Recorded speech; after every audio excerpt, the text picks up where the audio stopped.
Ya, empecé a grabar de todos modos. ¿Ya? Por si llegara después. Bien, volviendo entonces, esto es lo que vamos a conversar principalmente hoy día, que son los tipos de inmunidad que hay presentes en los animales, y va a depender del tipo de animal. Hay una inmunidad que se llama innata, que está presente en todos los animales, y hay otra inmunidad que se llama adaptativa, que solo está presente en los vertebrados. Voy a explicar más o menos al tiro la razón de esto. El hecho de que haya un tipo de inmunidad presente solo en los vertebrados se debe a que nosotros, los vertebrados, tenemos un tejido que se llama médula ósea. Los animales no vertebrados no tienen huesos, por lo tanto no tienen médula ósea. Y en la médula ósea se genera una cantidad importante de células inmunitarias. Por lo tanto, que los vertebrados tengamos este tipo de inmunidad es consecuencia de nuestra presencia de médula ósea. Y hay algunas características que vamos a comentar también. Tiene que ver con dos tipos celulares en específico. La inmunidad innata está presente en todos los animales, en todos los animales. Las diferencias son, por una parte, lo específico, que son, diríamos que la inmunidad innata no es específica. La inmunidad innata reconoce, claro está, la inmunidad innata reconoce algunos rasgos que son comunes para los patógenos, usando, dice, un pequeño grupo de receptores, pero es de respuesta rápida. Esa es como la característica principal. Como que en la respuesta innata, o en la inmunidad inespecífica y la inmunidad innata, no se consideran características distintivas, sino que se considera un comportamiento, una conducta, simplemente. La inmunidad adaptativa, en cambio, reconoce rasgos específicos, y esos rasgos específicos los utiliza para generar una respuesta que es mucho más específica, es hasta cierto punto mucho más directa, pero es más lenta. Y es más lenta precisamente por eso, porque antes de responder, debe reconocer. En cambio, la inmunidad innata genera una respuesta muy rápida porque no se preocupa de reconocer a los agentes patógenos. Y estas a su vez se dividen, la inmunidad innata, en sistemas de barreras, es decir, sistemas que evitan que los agentes patógenos, como bacterias, hongos y virus, entren, y barreras internas o mecanismos internos de defensa, pero que siguen siendo inespecíficos. Los mecanismos de barrera pueden ser barreras físicas o barreras químicas. Barreras físicas como la piel, barreras un tanto intermedias como las membranas mucosas, o barreras químicas como algunas secreciones. Los mecanismos internos de defensa, en cambio, utilizan células que tienen función fagocítica, utilizan también algunas proteínas que tienen función antimicrobial y también la respuesta inflamatoria. Ahora, si nos vamos a la inmunidad adaptativa, aquí la cosa es mucho más específica porque se requiere el reconocimiento y hay dos tipos de respuesta. Una respuesta que es humoral, que se refiere, la palabra humor, recordemos que se refiere a líquido, ¿ya? Esta respuesta humoral está mediada por anticuerpos que están en los fluidos corporales, en la sangre, en el plasma, ¿ya? Y la respuesta mediada por células se da por células específicas que atacan directamente a los agentes invasores.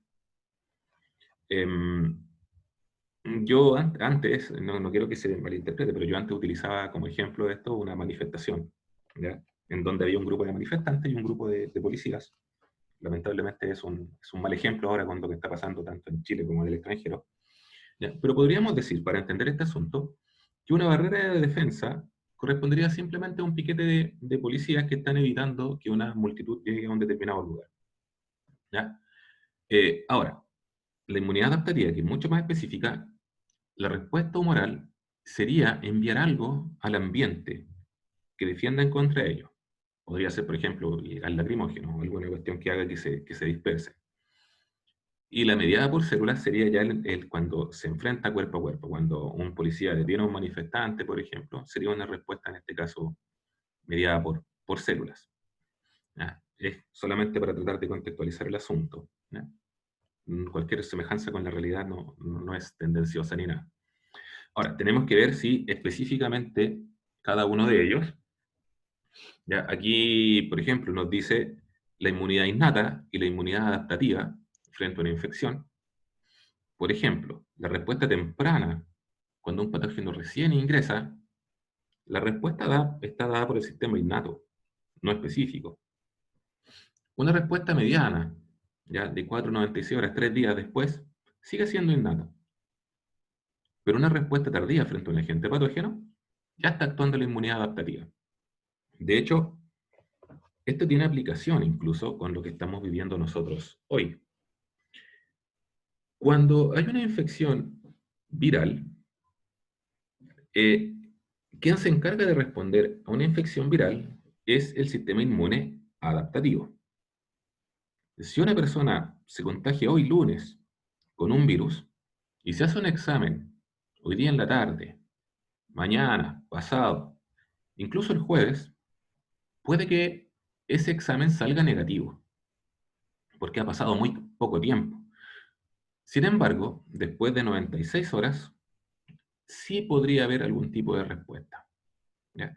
Y esa es, en parte, la justificación que hay para las llamadas cuarentenas preventivas. En el fondo, si una persona se expuso a un contagio viral, esa persona es probable que no desarrolle síntomas en los próximos días. Por lo tanto, debiese estar confinada, debiese estar evitando estar contagiando a las demás personas si es que tiene carga viral y esperar un tiempo prudente para saber realmente si se contagió o no. Ahora, dado que la condición actual de pandemia hace que tengamos que optimizar al máximo los recursos, se toma la opción de hacer una cuarentena preventiva y dejarlo ahí durante 14 días, porque se supone que ese es el plazo máximo donde más del 99,5% de las personas ya presentan síntomas en casos de contagio. Por lo general, las personas que se contagian de este virus, de este coronavirus, presentan síntomas más o menos a los 5 días. Y la gran mayoría ya a los 11 días los ha presentado. Son muy pocos los que presentan síntomas después. Y eso tiene que ver con esto, con el carácter temporal, ¿ya?, de la respuesta inmune. ¿Ya?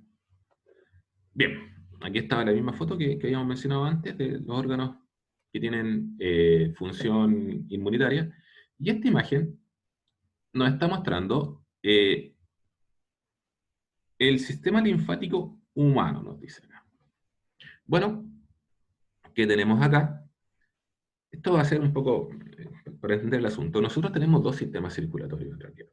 Nosotros tenemos una circulación sanguínea y también tenemos una circulación linfática. Acá, aquí estamos viendo la circulación linfática.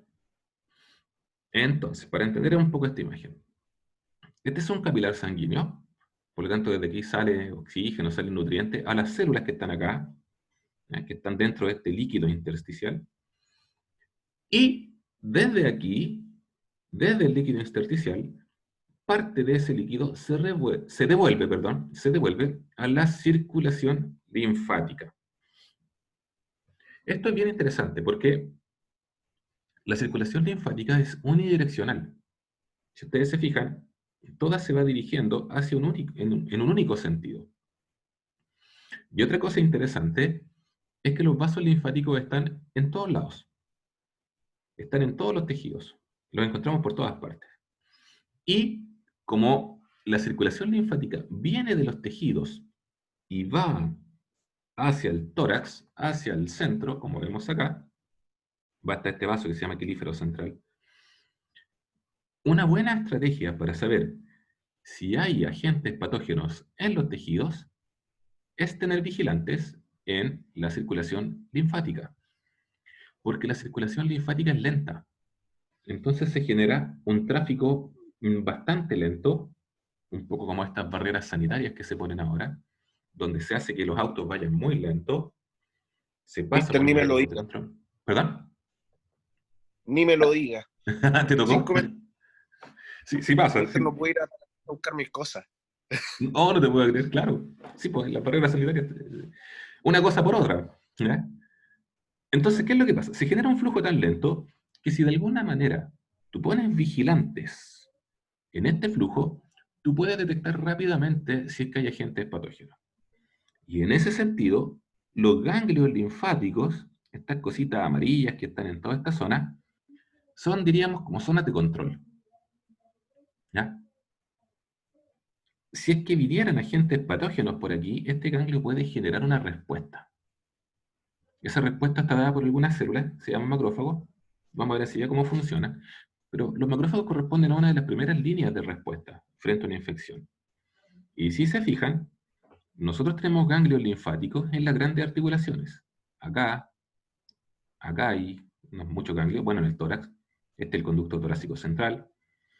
Acá también tenemos ganglios linfáticos. De modo que si hay alguna infección, por ejemplo, en esta zona, cuando los patógenos se devuelven, empiezan a pasar por zonas de ganglios linfáticos y se puede generar una respuesta inmune rápida. ¿Ya? Rápida. Y se evita que esas bacterias o que esos agentes patógenos lleguen a zonas vitales, que lleguen al tórax o que lleguen al cerebro.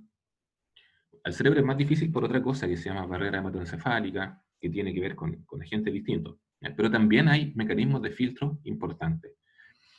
Por eso a veces se inflaman los ganglios. Cuando hay una inflamación ganglionar es porque en algún territorio cercano a ese ganglio está ocurriendo alguna infección. Yo he visto en el colegio, en otro colegio había un niño que tenía onicofagia, que se come las uñas, ¿ya? De estos que tienen una compulsión por comerse las uñas. Eh, Comerse la uña es una de las conductas más peligrosas que hay en términos sanitarios. Puede generar severas infecciones.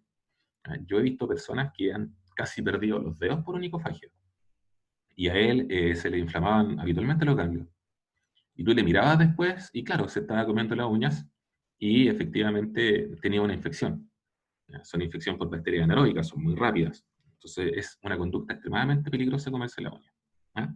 Bien, vamos a volver más ratito probablemente a hablar de los ganglios linfáticos, pero quiero que se tenga esa idea de que el ganglio linfático es una especie de estación que sirve para estar monitoreando qué es lo que está pasando en la circulación linfática. Y acá también pueden explicar otro evento que ocurre muchas veces, y es que cuando hay, por ejemplo, problemas de crecimiento de tumores, cuando hay cáncer, por ejemplo, una de las primeras cosas que se busca es que el cáncer no haya invadido el sistema linfático, porque es una muy buena vía de diseminación de tumores. Al ser de flujo lento, permite que las células cancerígenas se puedan impactar en las paredes y que puedan generar un nuevo crecimiento o un nuevo foco cancerígeno, un nuevo foco tumoral. Por eso muchas veces se tratan de bloquear o de extraer los vasos linfáticos cuando hay alguna situación de cáncer, ¿ya? Hacia periferia. Mister, ¿y eso sería linfoma? Sí, los linfomas son El- cáncer del tejido linfático, exactamente. Por eso en general cuando hay linfoma es casi como una sentencia de que está muy difícil la cosa. No de muerte, pero es una sentencia de que ya la cosa es difícil. ¿Ya? Porque te indica que ya no está contenido el tumor. Bien, ahora, aquí está lo que les mencionaba hace un rato. ¿Por qué razón? En el caso de los vertebrados tenemos una inmunidad específica y los invertebrados no la tienen. La razón es esta. Fíjense lo que está hacia acá. No encuentro ahora la cosa. No importa. Hacia acá, estas dos células que están acá, o estos dos tipos celulares, son las que se encargan de la inmunidad adaptativa. Los linfocitos B, que vienen de la médula ósea, por eso es la B, ¿ya? Y los linfocitos T, que se procesan en el timo, que era ese órgano que les dije yo que los niños lo tenían muy, muy desarrollado y los adultos ya están atrofiados. Estas son las células que se encargan de la inmunidad específica. Y estas vienen de la médula ósea. En la médula ósea tenemos una célula que da origen a todos los tipos celulares sanguíneos, a todos. Por eso cuando, por ejemplo, hay leucemia, se hace trasplante de médula ósea. Y esta célula se puede transformar en dos grandes líneas, una línea mieloide y una línea linfoide. Son grupos, son familias. Estas células después van a dar origen a todas las demás. Entonces, a partir de la línea mieloide, se originan las que vemos acá, que no nos interesan para nuestros términos inmunitarios, son los eritrocitos y los trombocitos, glóbulos rojos y plaquetas, nombre común. Pero la línea que está para acá da origen a los mieloblastos, que da origen a estos tipos celulares, que vamos a hablar de ellos, basófilos, eosinófilos y neutrófilos. Da origen a los monoblastos, que da origen después a los monocitos, y la línea linfoide da origen a los ya mencionados linfocitos B y linfocitos T. En otras palabras, nuestra inmunidad está fuertemente ligada a la indemnidad de nuestra médula ósea. Y ahí también usted tiene la explicación de por qué cuando hay personas que tienen dificultades medulares, de médula ósea, digamos, tienen también inmunosupresión. El mismo caso de la leucemia. Como están funcionando mal, su médula ósea está generando malas células sanguíneas. Y una transfusión, un trasplante de médula muchas veces mejora bastante el cuadro. ¿Eh? Bien, ahora, esa la vamos a ver después. Son básicamente los tipos de células que están involucradas en la inmunidad, ¿ya? El tipo de célula y la función. Vamos a ir de a poco revisándolos más adelante, en la medida que vayamos hablando. Por ahora las vamos a dejar ahí como un dato simplemente. Vamos a empezar a hablar de los tipos de inmunidad. ¿Ya? Ya, estas definiciones, las de antes ya las tenían por si acaso. Pero estas tienen que conocerlas. Total y absolutamente, porque van a ser lenguaje corriente de aquí en adelante. La palabra antígeno y la palabra anticuerpo. El malo, el bueno. ¿Ya? El extraño, el propio. El antígeno es la sustancia que se reconoce como extraña. Químicamente hablando, es una proteína o un polisacárido. ¿Ya? Y eso es un antígeno. Pero tiene ciertas cuestiones específicas. Por ejemplo, para que realmente sea un antígeno, debe iniciar una respuesta inmune. Si no, no es antígeno. Por ejemplo, un bisturí que está rompiendo la piel no es un antígeno, porque un bisturí esterilizado, quirúrgico, etc., no estimula una respuesta inmune. ¿Ya? ¿Es una sustancia extraña? Sí, un bisturí en la piel es una sustancia extraña, pero no genera una respuesta inmune, por lo tanto no lo considero un antígeno. Situación 2. Un bisturí contaminado. Un bisturí que no estaba estéril. Por lo tanto, ese bisturí tenía bacterias, por ejemplo. En un hospital como el de Talca, no sé. Bueno, en ese caso, sí se genera una respuesta inmune y por lo tanto, en ese bisturí sí habría partículas antigénicas. ¿Ya? Entonces, el antígeno es una sustancia extraña que genera una respuesta inmune. Usualmente es una proteína o un polisacárido. Volviendo un poco al ejemplo, este coronavirus, ¿ya? Esas como puntitas que le dan el nombre de corona, ¿ya? Corresponderían al antígeno del virus. ¿Ya? Se reconoce como extraño. Ahora, ¿qué es un anticuerpo? Recordemos, el anticuerpo es el bueno, es el propio. El anticuerpo es una proteína globular que la sintetiza una célula específica, un linfocito B, que es complementaria al antígeno. Esa es la idea. Entonces, diríamos, por ejemplo, ya, está todo bien, perfecto, y este es un antígeno, digamos. ¿Ya? Digamos que el antígeno tiene esta forma.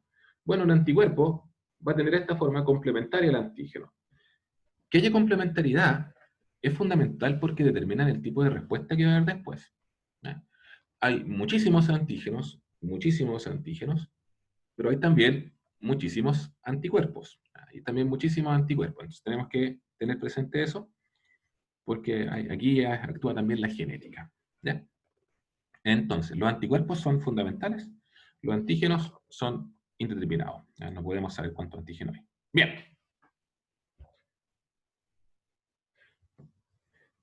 La primera parte, después de esta introducción, la inmunidad innata. También se le llama muchas veces inmunidad natural, ¿ya? Porque simplemente tú por el solo hecho de nacer ya la tienes, aunque nunca te hayas enfrentado al agente patógeno, ya la tienes, esa inmunidad. Y aquí le puse que es como un funcionamiento más de euro, y no requiere tanta especificidad. Bueno, tenemos 4 categorías: las barreras físicas, las barreras químicas, las células con función fagocítica y la inflamación. Vamos a ver primero las barreras físicas. Bueno, por una parte, la barrera más importante es la piel. La piel, una piel sana, es impermeable a agentes infecciosos. Volviendo un poco al caso, se nos dice, y de hecho es así, la técnica más eficiente, relación costo-beneficio, para impedir que esta epidemia se expanda es el lavado de manos. El uso de mascarilla está en segundo lugar. La más eficiente es el lavado de manos. Si tú tienes el virus en las manos, no pasa nada. Si tus manos están sanas, si tu piel está sana. El problema es cuando esas manos, con el agente infeccioso, se exponen a otras zonas que no son tan resistentes al virus. O sea, si te rascas los ojos, si te suenas, si te metes la mano a la boca porque te está echando comida o algo, claro, ahí ya sonaste en el fondo, perdiste. Pero si el virus está en la superficie de tu piel, normalmente no va a pasar nada. ¿Ya? Ahora, en la piel hay ácidos y secreciones que impiden el crecimiento bacteriano, sobre todo en aquellas zonas más húmedas. Vamos a pensar, por ejemplo, en las axilas, ¿ya? Que es la zona con menor pudor que les puedo mencionar ahora. Pueden pensar en otras zonas también. Como es una zona húmeda, ¿ya? Y a las bacterias les encanta la humedad, en esa zona se libera, junto con el sudor, algunas sustancias químicas que vienen a matar esas bacterias. ¿Ya? Entonces, de esa manera se impide su crecimiento. ¿Ya? Pero insisto, la piel normalmente va a ser impermeable a agente infeccioso. Cuando una persona se quema, por ejemplo, un gran quemado, pierde parte de la piel, de la epidermis, la piel más superficial, y el principal riesgo que tiene, bueno, es la deshidratación, y el segundo gran riesgo es la infección. A un paciente que ha perdido la piel, que le respiren encima, lo puede matar. Si le respiran sin mascarilla, si no está protegido, le puede venir una infección tremenda, porque al no tener piel queda extremadamente expuesto. Ahora, segundo gran componente son las membranas mucosas. ¿Ya? Y en membranas mucosas pensamos en cualquier cavidad corporal que está expuesta al exterior, por ejemplo, la cavidad nasal, la cavidad oral, la cavidad vaginal en el caso de las mujeres. ¿Ya? Son cavidades que están cubiertas por mucosa. Y ahí tenemos otro tipo de líquidos. Por una parte tenemos mocos. ¿Ya? Los mocos, por su adherencia, impiden que las bacterias puedan ingresar hasta más profundo. Se quedan impactados en la zona de la tráquea, en la zona de la boca o de la nariz. ¿Ya? Y esas sustancias después son eliminadas simplemente. La gran mayoría de las sustancias que quedan atrapadas en la tráquea o en el tracto respiratorio son diluidas, se tragan. Y cuando las tragamos, el sistema digestivo se encarga de matarlas simplemente.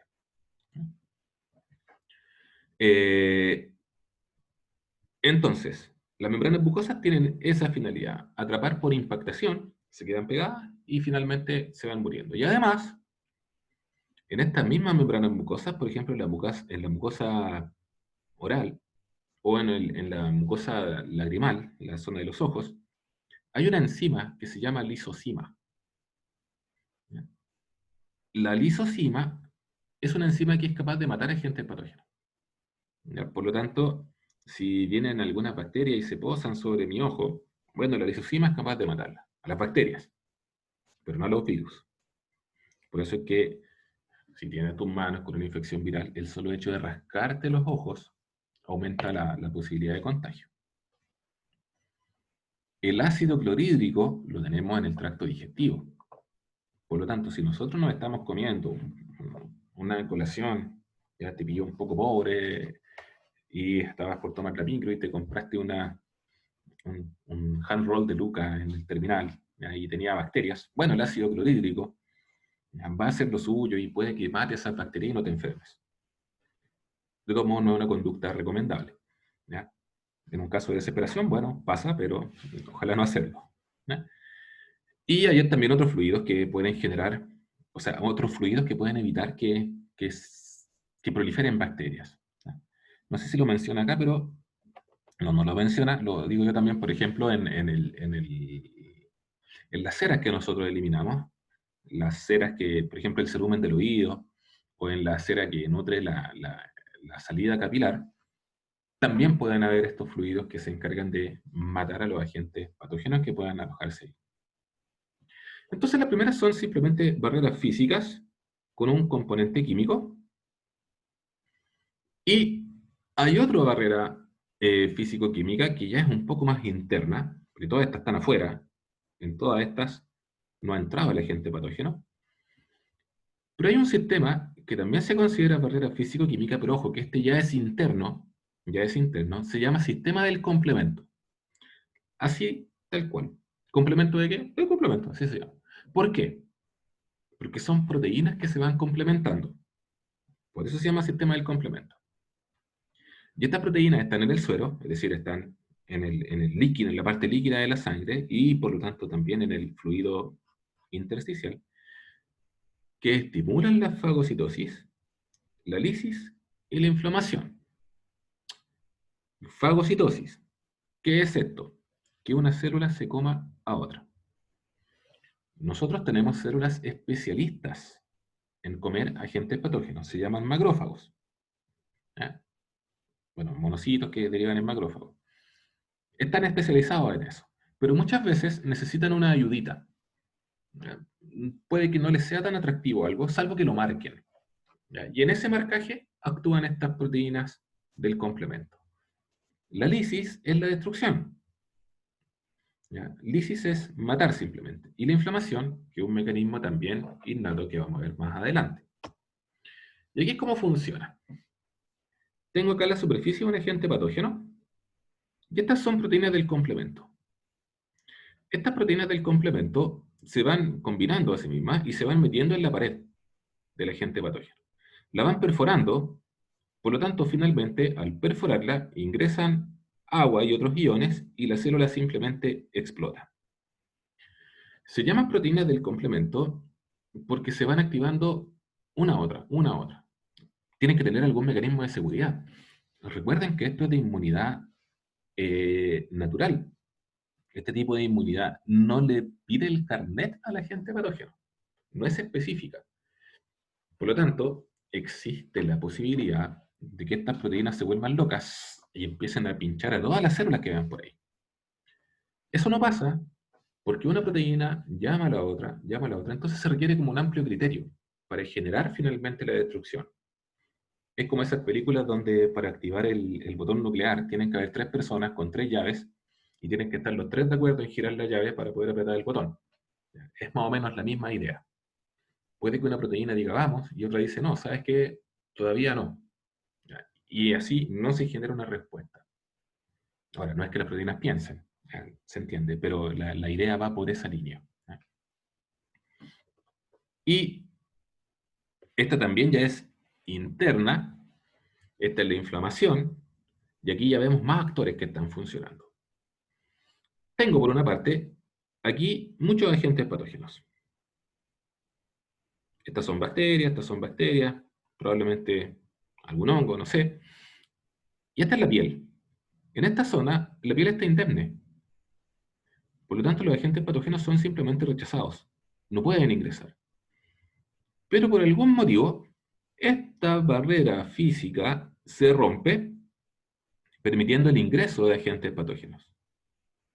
Bueno, se rompió esta primera línea de defensa innata, ¿eh? Y se tiene que activar, por lo tanto, una segunda línea. Si ya ingresaron, se activa la segunda línea de defensa innata. Ojo, porque más adelante vamos a hablar de una primera línea y segunda línea de la respuesta adaptativa. Y dentro de esta segunda línea está lo que vemos aquí, que es fagocitosis. Esa célula blanca, nos dice célula blanca simplemente, ¿ya? Glóbulo blanco si quieren, se está fagocitando esta bacteria, la va a comer, la va a matar. ¿Ya? Y acá, estos puntitos son proteínas. Podrían ser proteínas del complemento, podrían ser otras que se llaman interferones, todavía no las hablamos, las vamos a hablar después. Se podría generar inflamación, muchas veces estas mismas proteínas son las que van a producir la inflamación y van a producir la fiebre. Es decir, no estamos explicando el mecanismo acá, pero se está diciendo simplemente que cuando se rompe la primera línea defensiva, se activa una segunda línea de defensa, que es lo que vamos a empezar a hablar ahora. ¿Ya? Hasta aquí, muchachos. ¿Alguna duda? Yo sé que es harta materia, ¿ya? Pero por ahora es bastante digerible. ¿Ya? Sí. No vamos a alcanzar a hablar de la segunda línea, por si acaso completa. Voy así más o menos a indicar de qué se trata. Ya, aquí ya empezamos a hablar de cuestiones químicas. Ojo que vienen unos esquemas bien feos. Para los que tienen el PowerPoint, los que ya lo bajaron, vieron unos esquemas bien feos. Ya, este habla de la interacción, ya, pero no se preocupen. Vamos a ir de a poquito explicando todos estos esquemitas. Ya, la inflamación, los natural killer. Como les digo, no vamos a alcanzar a avanzar en esto hoy día, pero la próxima clase ya vamos a empezar con estos mecanismos de defensa internos. Recuerden, muchachos, que el día jueves vamos a hacer más o menos una media hora de clase y después vamos a tener unas preguntitas, ¿cómo se llaman estos? Controles de salida, digamos, ya para ir viendo quién estaba atento en la clase. ¿Ya? Ojo que voy a tomar la asistencia.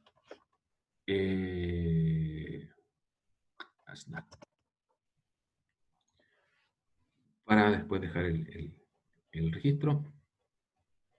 Hay 27 presentes. Y la foto 1. Y la foto 2.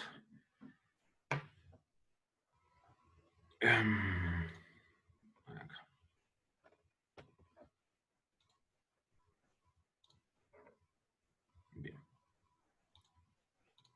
Bien, muchachos. Estamos por hoy. Que les vaya muy bien. Nos vemos el día jueves. Entonces, recuerden el jueves, al final, unas 5 o 6 preguntas de estos contenidos. El Power ya está en la línea y si tienen preguntas, las van haciendo dentro del mismo. Muy bien, muchachos. Que estén muy bien. Cuídense. Sin andar carreteando.